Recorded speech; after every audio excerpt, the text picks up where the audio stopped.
இப்படி எல்லாம் பண்ணலாம் அப்படிங்கிற தைரியம் எப்படி வந்து? அவனோட கலாச்சாரமே அதுதானே, வடக்கன்ஸ் டீமே அதுதானே மேடம். அவனுக்கு என்ன அம்மா அக்கா தங்கச்சி முறதலையோட பழகிட்டு இருக்கானுங்கள. டெல்லி நிர்பயா அவர்களை கேட்டப்ப நாங்கள் இந்த மாதிரி நிறையா பண்ணியிருக்கோம்னு சொன்னாங்க. அதுக்கு என்ன சொல்கிறீங்க? ஆக்சுவலாக இது மர்டர் ஆனது தான் சீரியஸ் ஆச்சு மேட்ரு. அப்படியே ரேப் மட்டும் பண்ணி விட்டு போயிருந்தாங்க. இந்த ஊரில் தெற்கோடக்கு தெரியாத நமக்கு ஒரு பாடியை கொண்டு போய் டிஸ்போஸ் பண்ண முடியுமா? பெரிய ஒரு நாயை கொண்டு எங்கே போகிறதே தெரியல, செத்து போகிற நாயை என்ன செய்யறதுனே தெரியல எனக்கு. அப்புறம் கூட்டு புதைக்கிறது இங்கே மெட்ராஸில் எங்கே நான் குளிக்க வேண்டி புதைக்கிறது தெரியல. பேன்னு குளிச்சுட்டு நிற்கிறேன். ஆனால் ஒரு பொம்பளை உயிரோட ரத்தம் செதுற பொம்பளை ரேப் பண்ணி அதுக்கு தடுக்க வந்த கணவனை கொலை பண்ணி குழந்தைய தூக்கி செவுத்தில் அடிச்சிருக்காங்கன்னா இந்த நாயை, இந்த அயோக்கிய பொறுக்கி நாய்களை என்ன செய்வது? எப்படி சார் வீடு கொடுக்குறாங்க, இடம் கொடுக்குறாங்க, எல்லாருக்கிட்ட 5000 வாடகை கொடுத்தா 10,000 வாடகை கொடுக்குறான், டபுளா கொடுக்குறான். அவ்வளவு காசு எங்க இருந்து வருது உங்களுக்கு? பொழப்பு தேடினா அவங்க யாரும் இங்க பொழப்பெல்லாம் தெரியவில்லை. கொள்ளையடிக்க வந்து கொலகார போயிடுவோம். இவன் வந்து மட்டமானவங்கம்மா. அதாவது கசாப்பு கடையில் போய் பச்சை புள்ள கறி கேட்குறாங்க. அந்த குழந்தையும் கற்பழித்து தான் எனக்கு ஒரு தகவல் வந்திருக்கு மேடம். இன்னும் அட்டாப்சி ரிப்போர்ட் வரல. அட்டாப்சி ரிப்போர்ட்டுக்கு வெயிட்டிங். ஒன்றும் வளர்த்திக்கிட்டு இருக்கிறவங்களாம் வேலை கிடையாது. பாவம் பார்க்க கூடாது சார் இவங்களுக்கு. நார்த் இந்தியாவில் நீங்க வர்றான்னா வந்து வேலை செய், நாயே வேலை செய்டா, எச்சி பிளேட் அலசு, எச்சி எல்லாம் எடு, அதோட போயிடணும். இங்கே வேற ஏதாவது சேட்டை பண்ணணும், இங்கே கொள்ளை அடிக்கணும், கழுத்த இருக்கணும்னா உனக்கு என்னமோ அது காவல்துறை கமிஷனர் அருண் பேசினாதான் சரியா இருக்கும். வணக்கம் சார். வணக்கம். இப்போ தமிழ்நாட்டில் எல்லா இடங்களையும் பேசிக்கிட்டு இருக்க ஒரே விஷயம், பீகார்காரங்க வந்துட்டு தரமணி கல்லூரியில் அந்த பொண்ணை ரேப் பண்ணி அந்த பொண்ணு பெருங்குடி குப்பைத்தொட்டியில் போட்டு இன்னைக்கு உடலை வந்து கண்டுபிடிச்சிட்டாங்க. எப்படியோ 2 நாளாக தேடி உடலை கண்டுபிடிச்சிட்டாங்க, குழந்தைய கொண்டுட்டாங்க. இந்த மாதிரியான செய்கையெல்லாம் நிறைய பேர் செஞ்சுட்டு இருக்காங்க. அதை எடுத்து நிறைய பாலியல், பெண்களுக்கு பாதுகாப்பே இல்லை, தமிழகம் எதை நோக்கி போய்கிட்டு இருக்கு அப்படிங்கிற எல்லா பக்கமும் கேள்வி எழுப்ப ஆரம்பிச்சிருக்கிறாங்க. நிறைய பேர் நிறைய கேள்விகள் கேட்குறாங்க. நீங்கள் எப்படி பார்க்குறீங்க உங்கள் பார்வையில்? இல்லை, பெண்களுக்கு பாதுகாப்பு இல்லைங்கிறது வந்து இப்போ நீங்கள் ஒரு தனிப்பட்ட முறையில் ஒரு பேருந்து நிலையத்தில் நிற்கிறீங்க, உங்களை யாரோ வந்து ஈவிடேஷன் பண்ணிட்டான், உங்களை வந்து தூக்கிட்டு போயிட்டான்னா அதுதான் பாதுகாப்பு இல்லாத சூழ்நிலை. இது வந்து அவங்க சொந்தக்காரன், ஊர்லேயும் அவங்க ஃப்ரெண்டு, யார் கௌரவகுமாரோட ஃப்ரெண்டு இந்த அயோக்கிய நாய் சிக்கந்தர், இப்பெல்லாம் ஒரே கும்பல். ஆக்சுவலாக இன்னொரு விஷயம் நான் சொல்கிறேம்மா, இந்த கிருஷ்ணகுமாருங்கிறவங்க புரோக்கர். நீ ஸ்பா ஆரம்பிக்கிறதுனா அதுக்கு ஒரு புரோக்கர் இருக்காங்க, சொன்னீங்கன்னா உங்களை ஆள் கொடுப்பானுங்க. அந்த புரோக்கரை எல்லாம் நம்ம தூக்கணும். இப்போ போலீஸ் இதோட விடக்கூடாது, தூக்கி கொண்டு வச்சு கட்டி ராட்டம் கட்டி இறக்கிற வேண்டியது தான். ஏன்னா இந்த அட்ஜஸ்ட்மெண்ட்ஸ் நிறையா நடந்துருந்ததுனாக்க இது மர்டர் லெவலில் போனதோடு தான் வெளில பஸ். இந்த தைரியம் இப்படி எல்லாம் பண்ணலாம் அப்படிங்கிற தைரியம் எப்படி வந்து? அவனோட கலாச்சாரமே அதுதானே, வடக்கன்ஸ் டீமே அதுதானே மேடம். அவனுக்கு என்ன அம்மா அக்கா தங்கச்சி முறதலையோட பழகிட்டு இருக்கானுங்கள. டெல்லி நிர்பயா அவர்களை கேட்டப்ப நாங்கள் இந்த மாதிரி நிறையா பண்ணியிருக்கோம்னு சொன்னாங்க. அதுக்கு என்ன சொல்கிறீங்க? ஆக்சுவலாக இது மர்டர் ஆனது தான் சீரியஸ் ஆச்சு மேட்ரு. அப்படியே ரேப் மட்டும் பண்ணி விட்டு போயிருந்தாங்க. ரோட்ல பணத்தை போட்டுட்டு ஓடி இருக்கிறானுங்க. அதாவது இந்த ஊரில் தெற்கோடக்கு தெரியாத நமக்கு ஒரு பாடியை கொண்டு போய் டிஸ்போஸ் பண்ண முடியுமா சார்? பெரிய ஒரு நாயை கொண்டு எங்கே போகிறதுனே தெரியல, செத்து போகிற நாயை என்ன செய்யறதுனே தெரியல எனக்கு. 2 நாள் கிடந்துச்சு அங்கே. எப்படி தூக்குறது, ரேபீஸ் எல்லாம் வேறு சொல்லியிருக்காங்களே, இல்லை நாத்தம் வேறு அடிக்குது. துப்புரவு பணியாளர்கள் தான் நம்ம தேடி ஆகணும் வேறு. அது நம்ம பாருங்கள் எவ்வளோ ஒரு புனிதமான வேலைகளை செய்கிறாங்க. நமக்கு அந்த நாயத்துக்கோட குப்பை தொட்டில் போட எனக்கு சங்கடம். ஏன்னா அவங்க நாளைக்கு வந்து கை வச்சு எடுக்கிறாங்களே. அப்புறம் கூட்டு புதைக்கிறது இங்கே மெட்ராஸில் எங்கே நான் குளிக்க வேண்டி புதைக்கிறது தெரியல. பேன்னு குளிச்சுட்டு நிற்கிறேன்.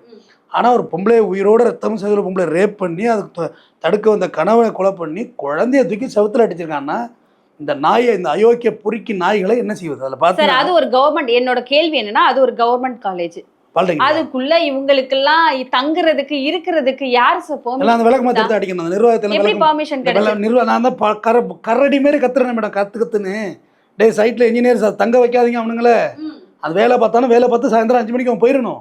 முதல்ல எங்கே தங்கியிருக்கானா அந்த ஹவுஸ் ஓனர்ஸ் லோக்கலில் ப்ரூஃப் கொடுங்க, எத்தனை பேர் வடக்கன்ஸ் இருக்கான்னு. எந்த ஆதாரமும் இல்லை. இந்த பில்டிங்கில் இருக்கானுங்க, யார் என்னன்னு தெரியல. எப்படி சார் வீடு கொடுக்குறாங்க, இடம் கொடுக்குறாங்க, எல்லாருக்கிட்ட 5000 வாடகை கொடுத்தா 10,000 வாடகை கொடுக்குறான், காசு கொடுத்துட்றாங்க, டபுளா கொடுக்குறாங்க. அவ்வளோ காசு எங்க இருந்து வருது உங்களுக்கு? பொழப்பு தேடினா அவங்க யாரும் இங்கே பொழப்பெல்லாம் தெரியவில்லை. கொள்ளையடிக்க வந்து கொலகார போயிடுவோம். ரைட்டா? அவன் ஏன் பொழப்பு தேடி வந்திருக்கான். அப்படி நீ கொடுக்குற காசை வாங்கிட்டு போய் பிழைக்க போகிறானா? பவாரியா கொள்ளையடிச்செல்லாம் என்ன டீமில் வரது இங்கே அடிக்கிறானுமா. நேபாளத்தில் 18 வருஷம் வேலை பார்த்துருந்துருக்கான் மேடம். அந்த மயிலாப்பூர் தாத்தா பாட்டி வீட்டில் அவங்களே கொலை பண்ணுறான். அவ்வளோதான் நடந்த, அதுக்கு பிறகு நடந்த சீக்வன்ஸ் இருக்குல்ல. அமெரிக்காவோட அவங்க டாக்டர் சொல்லி, டாடி 18 வருஷமாக இருந்துட்டான் அவன் நம்ம கூடயே, அவனுக்கு அந்த வீடை எழுதி கொடுத்துடலாம். ஒரு வீடு ஒன்று ஈசிஆரில் ஒரு வீடுமா, அந்த வீடை அவனுக்கு எழுதி கொடுத்துடலாம், நம்ம கூட இருந்துட்டு போட்டோம் அப்படின்னு. ஒரு வீடுமா, ஒரு 2 கோடி ரூபா வீடை. அந்த பிளானில் அவன் ஃபோனில் வந்து ஏர்போர்ட்டில் சொல்கிறாங்க, உனக்கு ஒரு சர்ப்ரைஸ் வச்சுருக்கேன் தாத்தா பாட்டிம்மா வீட்டுக்கு வந்தோன்னு சொல்கிற. பொண்ணெல்லாம் அமெரிக்காவில் செட்டில் ஆகிட்டு வந்து பாதி தூரத்தில் ஒரு ஃப்ரெண்டை காரில் ஏற்றுறான், வந்து லாக்கர்லாம் திறந்தோன்னே அடித்து கொன்று எந்த வீடை தான் எழுதி தருவதாக சொன்னார்களோ அதே வீட்டில் கொண்டு புதைக்கிறான் நம்மளா. இவங்களெல்லாம் எதுக்கு சார் நம்ம ஊருக்குள்ள விடணும்? அது வேணா ரைட், எதுக்கு நம்ம ஊருக்கு? அது வாஸ்தவமான பேச்சு. இவங்களை விடாதீங்க, இவங்க வந்தால் அக்க போகிறது தான். நான் இன்னமும் சொல்ல போனா சார் பயமா இருக்கு சார். இப்ப சீரியஸா சொல்ல போனா கிருஷ்ணகுமாரை வந்து பார்க்குறாங்க, அவன் தான் புரோக்கரு. அவன் என்ன செய்யறான், சிக்கந்தர்கிட்ட கொண்டாந்து விடுறான். சிக்கந்தர் ரவீந்திரநாத் தாகூர் அலையா பாவி பயங்கரமான பேர் அதெல்லாம். ரவீந்திரநாத் தாகூர், விகாஸ், இவனுங்க எல்லாம் சேர்ந்து மது இருந்துட்டு, மதுன்னு கூட சொல்ல மாட்டான், தாண்டி வேற போதை கூட போட்டுருந்துருப்பானுங்க. போட்டுட்டு இவங்க அட்டன் இந்த அதாவது அந்த பாலிடெக்னிக் காலேஜில் பின்புறத்தில் ஒரு இடம் கொடுக்குறாங்க, அதில் போய் அட்டன் பண்ணுறானுங்க. அட்டன் பண்ணவங்கள அவன் தடுக்க முடியாது. அவன் பேர் கௌரவகுமார். கௌரவம் என்றாலே தமிழில் வந்து மரியாதைன்றதான் பொருள். கௌரவம் போச்சா அப்படிம்பாங்களே, கெத்து கௌரவம். கௌரவகுமார் மறைக்க கௌரவகுமாரை கொலை பண்ணுறான். அந்த குழந்தை அழுதுகிட்டு இருக்கான். இவனை மேட்ரு பண்ணுறதுக்கு அந்த குழந்தை டிஸ்டர்பன்ஸாக இருந்திருக்கு. செவத்தை பிடிச்சி அடிச்சிருக்கான் நம்ம காலத்துக்கு. இவங்க எனக்கு என்ன பொருத்தம்னா, தமிழ்நாடு சென்னை காவல்துறை ஆணையர் எனக்கு ரொம்ப கேட்குறேன், ரிக்வஸ்ட் பண்ணி கேட்குறேன், உங்கள் பாஷையில் நீங்கள் பேசுங்க, அதான் சரி. இது ஒன்றும் வளர்த்திக்கிட்டு இருக்கிறவங்களாம் வேலை கிடையாது. பாவம் பார்க்க கூடாது சார் இவங்களுக்கு. நார்த் இந்தியாவில் நீங்கள் வர்றான்னா வந்து வேலை செய், நாயே வேலை செய்டா, எச்சி பிளேட் அலசு, எச்சி எல்லாம் எடு, அதோடு போயிடணும்.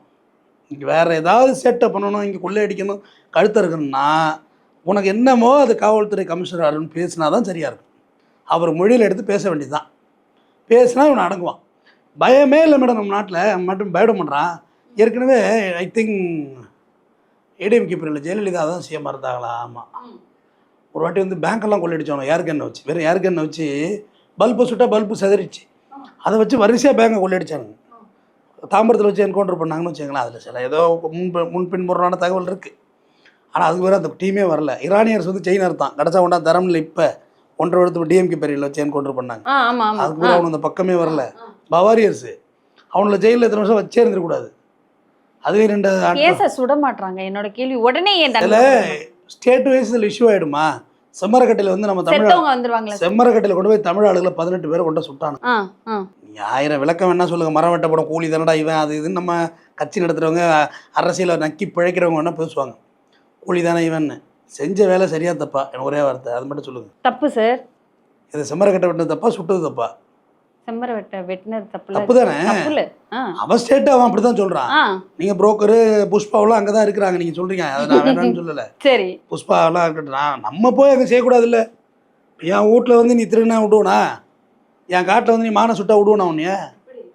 எப்படி ஆளோ அதுப்பா. நம்ம ஊர்ல வந்து ஒரு இந்திக்கார பொண்ணு செத்து போயிருக்கு சார், ஒரு குடும்பமே செத்து போயிருக்கு. சந்திரபாபு நாயுடுக்கு எவ்வளவு பெரிய பேக் ஃபயர் ஆச்சு தெரியுமா அந்த விஷயம்? அந்த செம்மரக்கட்டை விஷயம் நம்ம நாட்டில் அழிச்சு போய் சுட்டுட்டாங்கன்னு உனக்கு வலிக்குது இல்லை? ஆனால் நீ போன வேலை தப்பான வேலையா இல்லையா? அதுக்கு 1000 விளக்கம் நானும் பேசியிருக்கேன். தோ பாருங்க, செம்மரக்கட்டைக்கு வண்டி போய் ரயிலை மறித்து நான் ஆர்ப்பாட்டெல்லாம் பண்ணி வச்சிருக்கிறேன். நம்ம தொழிலாளர்கள் சுட்டாங்கண்ணா, அதெல்லாம் ரைட்டு. ஆனால் எனக்கு இந்த ஹாஸ்பிட்டல் போகல இப்போ வேறு மாதிரி தோணுது. வேறு மாதிரி தோணுது. எப்படி தோணுது? ஏன் போய் திருட போன சுட்டா அவ்வளோதான், அவ்வளோதான். நீங்கள் வந்து இங்கே ரேப் பண்ண சுற்ற வேண்டியது என்ன? அப்புறம் என்ன விட்ட பஞ்சாயத்து? என்னோட கேள்வி தான். இப்போ இவ்வளோ விஷயம் நடந்திருக்கு, அவங்கள என்ன விசாரணை நடத்தணும்? எதற்கு சார் விசாரணை நடக்கும்? அங்கே பிஜேபி ஆண்டுட்டு இருக்கு பீகாரில். ஆமாம் சார். ஒரு வார்த்தை வேற சொன்னாங்க, அதை நான் கேட்கலாமா கேட்கக்கூடாதுன்னு தெரியல. நீங்கள் அட்வொகேட்டு, இன்னும் வந்து அந்த சடலம் கிடைக்கவில்லை, கிடைத்ததுக்கு அப்புறம் தான் எல்லா வகையான நடவடிக்கையும் எடுக்கப்படும், எல்லா வகையான விசாரணையும் விசாரிக்கப்படும். எவிடன்ஸ் கிடைச்சா மட்டும்தான் அப்படின்னா எவனும் எத்தனை பேர் எவிடன்ஸ் இல்லாம இந்த மாதிரியான வேலைகள் பண்ணிட்டு கேள்விதான் பதில் சொல்றேன் கேட்குறேனே. இது இப்போ இதோட விடாதீங்க, உங்களை பிடிங்க, மற்ற புரோக்கர் லீடெல்லாம் எடுங்க, அவன் ஃபோன் நம்பர் கான்டாக்ட் பூரா எடுங்க, பிடிச்சி எல்லாம் இருந்துட்டு வாங்க. ஏன்னா எவ்வளோ பேர் வேறு ரேப் போட்டு போயிருந்தாக்க, இந்த வேறு ரேப்பெல்லாம் நடந்து போச்சு. நீங்கள் எல்லாம் போய் இப்போ நம்ம ஊர் போலீஸ் மாரி தான், இங்கெல்லாம் போய் கம்ப்ளைண்ட் கொடுத்தாலும் எடுக்க மாட்டாங்க. ஏதாவது மூடிட்டு வேலைக்கு போட்டின்னு சொன்னால் போயிருந்தாக்க, இல்லை எவ்வளோ பேரை கொண்டு பெருங்குடி குப்பை கொண்டு பொண்ணை போட்டிருந்தீங்கன்னாக்க சந்தேகங்கள் வருது தானே. இது மேட்ரு பஸ்ட் ஆகி போச்சுமா. அந்த பொண்ணு சாக்கு மூட்டையில் மாட்டல, அதுவும் குப்பை தொட்டில் கிடந்தா குப்பை மேடா போயிருந்தா யாருமா கண்டுபிடிச்சு? இதுவே 2 நாள் ஆயிருக்கு சார் தேடி கண்டுபிடிக்க. வாக்கிங் போனவங்க பார்த்து அதுக்கு மாதிரி ட்ரிகர் ஆகி அதுக்கப்புறம் குப்பை இல்லை அந்த பொம்பளை பணத்தை எங்கே போட்டோம்னே தெரியலையா. அவனுக்கு அவ்வளோ தைரியம் இருந்திருக்கு பாருங்க. பட்ட பகல பணத்தை கை மாற்றிருக்கானே, இவனுக்கு எவ்வளோ திமிரு. அப்போ நம்ம சார் அந்த பெருங்குடி குப்பை தொட்டிக்குள்ளே யார் வேணாலும் போய் போடலாமா? உள்ள பாதுகாப்பான இடம் தான். நீ போயிருக்கேன்னு தெரியல, ஃபுல்லாக கேமரா இருக்கும், பாதுகாப்பான இடம் தான். இவ்வளோ குப்பைக்காரனா போகிறது தான். நான் அந்த ரோபோ படத்தில் பார்த்துருக்கேன் சார் அந்த இடத்த. ஆமாம், அது செட்டு. அது ஆக்சுவலாக அந்த இடத்த அவுட் ஷாட் எடுத்துக்கிட்டு செட்டு போட்டாங்க. அந்த இடத்துக்குள்ள நம்மளால போகவே முடியாது, பயமாக இருக்கும். இவன் அப்படியே அவங்க இவன் நாடோடைய மாரி சுற்றுறாமா, 24 மணி சுற்றுறாமா, கேட்ட கேள்வி இல்லாமல் சுற்றுறாமா. இங்கே எனக்கு இந்த பிரியாணி கடை ஆர்ஆர் பிரியாணி தமிழ்ச்செல்வான்னா அந்த அண்ணா பேசுனது எனக்கு ரொம்ப வருத்தமாக இருந்துச்சு. நம்ம பயிர்களுக்கு வேலை கொடுத்தா குடிக்கிறாங்க அப்படின்னு சொன்னார். அப்படி சொல்லாதீங்கண்ணே, நம்மளுக்கு வேலை கொடுங்கண்ணே. A2B ஓனர் அதே தான் சொல்கிறாரு, வேலை கொடுத்தா குடிக்கிறாங்க. ஏங்க உங்களுக்கு இவன் உரிமை கேட்பாங்க, நம்பால் தங்க ஒழுங்காக இடம் கொடு, சாப்பாடு கொடு, பிஎஃப் பிடி, இஎஸ்ஐ பிடிம்பான். அவனுக்கு எதுவுமே இல்லை. அவன் உரிமையினால என்னென்னு தெரியாதவன் தான் அவன். அவங்க குடிக்கிறாங்க, இவன் கொலை பண்ணிடுறான், கற்பழிச்சு கொலை செய்யறான், கொண்டுறான் சார். இப்போ ஒரு கொடூரமான கொலை கேட்கும் போதே பதறுது. அதாவது வேறு ரேப் மட்டும் பண்ணியிருந்தான் அப்படின்னா அது வந்து நான் வேற மாதிரி ஃபீல், அது வேற மாதிரி நான் பேசுவேன். ரேப்பு தப்பு தான், ஆனால் ரேப் கம் மர்டருங்கிறது எப்படி சரி? குழந்தைனே செஞ்சுது, அந்த பச்சை குழந்தை என்ன சார் பண்ணுச்சு? அதான் கேட்குறேன். இவன் வந்து மட்டமானவங்கம்மா. அதாவது கசாப்பு கடையில் போய் பச்சை புள்ள கறி கேட்குறான். அந்த குழந்தையும் கற்பழித்ததாக எனக்கு ஒரு தகவல் வந்திருக்கு மேடம். இன்னும் அட்டாப்சி ரிப்போர்ட் வரல. என்ன சார் சொல்றீங்க? ஆமாம் மேடம், அந்த பச்சை பிள்ளையும் உனக்கு பண்ணியிருக்கானுங்க. பெண் குழந்தையா? பெண் குழந்தை. அதனால தான் கொண்டுட்டானுங்களோ? அதனால் அதுவும் ஒரு தகவல் வந்திருக்கு எனக்கு. அட்டாப்சி ரிப்போர்ட்டுக்கு வெயிட்டிங். வந்தோன்னே கண்டிப்பாக உங்களுக்கு அதை பற்றி நான் டிஸ்கஸ் பண்ணுறேன். தொடர்ந்து நம்ம தமிழர்களால் இந்த மாதிரியெல்லாம் தப்பு செய்ய முடியாது, பயப்படுவோம். நம்ம பண்ண மாட்டாங்க சார். நம்ம தமிழர் இல்லை, நம்ம தெலுங்கு, கர்நாடகா, கேரளா, நமக்குலாம் அவ்வளோ வலிமையெல்லாம் கிடையாது. நம்ம ஒரு மென்மையானவர்கள், இலக்கியவாதிகள், நம்மளாம் போயட்ஸ், நம்மளாம் லெஜெண்ட்ஸ். அவனுங்க அப்படி கிடையாது. அவனுக்கு இலக்கியமெல்லாம் என்னென்னு தெரியாது. காட்டு முன்னாடிகள், அவனுக்கு எதுவுமே தெரியாது. கொலை பண்ணுவான், ராடு எடுத்து அட்டிப்பான், பவாரியர் டங்கு டங்கு டங்குன்னு. அவனு அந்த பக்கத்திலே சேர்க்காதீங்க, சேர்க்காதீர்கள். உங்க அக்கம் பக்கத்தில் அருகாமையில் இருக்காங்க. தீரன் படத்துல காமிச்ச மாதிரியான சில விஷயங்கள் இருக்கு. மேவாட்டு அவன் அதோட டேஞ்சர். ஹரியானா இருக்க மாதிரி மேவாட்டு அவன் அதோட டேஞ்சர். அது உண்மைதான். என்ன ஆமா, ராஜஸ்தான் வடகிழக்கு மாகாணத்தில் உள்ள இந்திக்காரன். நம்ம பொதுவாகவே இந்திக்காரன்ற ஒரே வடக்கன்ஸ். இந்த கல்கத்தாக்காரனும் பெங்காலி தாண்டா பேசுவான். அவன்லாம் இந்த மாதிரிலாம் இறங்க மாட்டான். நாகாலாந்து, மணிப்பூர்லாம் இங்கே ப்ராஸ்டியூட் பண்ணுறாங்க. ஸ்பாக்கரில் கொண்டாந்து வேலைக்கு வைக்கிறாங்கம்மா. நேபாள் இவங்கெல்லாம் ரவுண்டு முஞ்சா வெளியேறி போயிட்டுருக்காங்க பாருங்க. அவங்களாம் உபச்சாரிகளாக இருக்காங்க ஸ்பாக்கரில். இல்லைன்னு மறுக்க சொல்லுங்கள் பார்ப்போம். அப்போ அவனுக்கு யாரோ ஒரு மீடியேட்டர் புரோக்கர் இருக்கான்ல, அந்த புரோக்கர்ஸை தூக்கணும்னா நம்ம கண்டிப்பாக சார், கண்டிப்பாக வடகிழக்கு மாகாணம் அங்குள்ள பிரச்சனையை பயன்படுத்தி யூஸ் பண்ணிக்கிறாங்க. நாகாலாந்தெல்லாம் ஒருத்தர் நீங்கள் வர்றது கிடையாது. அங்கே டூரிசம் பார்த்துட்டு பழப்பு போட்டிடுறாங்க. டெல்லியிலேருந்துலாம் இங்கே யாரும் வர்றதில்லை, ஆனால் அங்கேயும் வேலை வாய்ப்பு அதிகம். கல்கத்தாவிலேருந்து இங்கே வர்றதில்லை, வேலை வாய்ப்பு அதிகம். பாம்பேலேருந்து சினிமா நடிக்க தான் வர்றாளுங்க, அங்கே வேலை வாய்ப்பு இருக்குது. இங்கேருந்து தாராவியில் போய் அங்கே இருக்காங்க. ஏன் என்கவுண்டர் பண்ணலாம்? நம்ம தமிழர்களும் பல இடத்துல பரவி இருக்கிறாங்க. வேற மாதிரி சிக்கலை கொண்டு விடுவாங்க. காட்டுவாசிமா அவனுவான் இருக்க விட மாட்டாங்க, டார்ச்சர் பண்ணிடுவாங்க. அவனுங்களே கொள்ளுவானு டைரெக்டா. எங்கள் ஊருக்காரனுக்கு கூட கொண்டுட்டு இல்லை பாரு ஒன்று என்ன பண்ணுறேன்னு கூட கொளுத்தி விட்டு போயிடுவாங்க, கலவரத்தை கொண்டு போயிடுவாங்க. அதனால தான் ரொம்ப ஹைலி கூட பெங்களூர்ல தமிழர்களுக்கும் அது வருஷம் அடிக்கிறான். கர்நாடகாரன் அடிக்கலாம், வாங்கிட்டு வந்துகிட்டு இருக்கோம். என்ன பண்ண சொல்லிடுறீங்க? இது வந்து சென்சிட்டிவான விஷயம், அவ்வளோ ஈஸியாகவும் ஹேண்டில் பண்ண முடியாது. என்ன பண்ணணும்னு நினைக்கிறீங்க சார்? நான் பண்ணுறது இல்லை சொல்லுங்கள் சார், ஓப்பனாக சொல்லுங்கள். இல்லை நான் எல்லாரும் கேட்கணுங்கிறதுக்காக தான் சொல்கிறேன். இந்த மாதிரி இவ்வளோ கொடூரமான செயல்கள் செய்கிறவங்க ஃபயரிங் பண்ண வேண்டியதான். ஃபயரிங் பண்ண வேண்டியது நடு ரோட்டில் வச்சு பண்ணணும். என்ன சார்? நடு ரோட்டிலலாம் இல்லை, ஒரு உண்டாங்க பண்ணிட வேண்டியதானே. ஓகே, தப்பிச்சு ஓடிட்டான், வெட்டிட்டான், சுட்டிட்டாங்க வேண்டியதான். அப்புறம் என்ன பண்ண சொல்கிறீங்க? வள்ளுவரோட முடிக்கிறேன். கொலையில் குடியாரை வேந்தூர்த்தல் பைங்குள் களை கட்டத்துக்கு நேர். கொலையில் குடியாரை திருந்தவே மாட்டாங்கிறவனை வேந்து ஒருத்தல். வேந்தன் என்றால் அரசன், ஒருத்தல் என்றால் தண்டித்தல். பைங்குள் களை கட்டுறதுக்கு நேர்.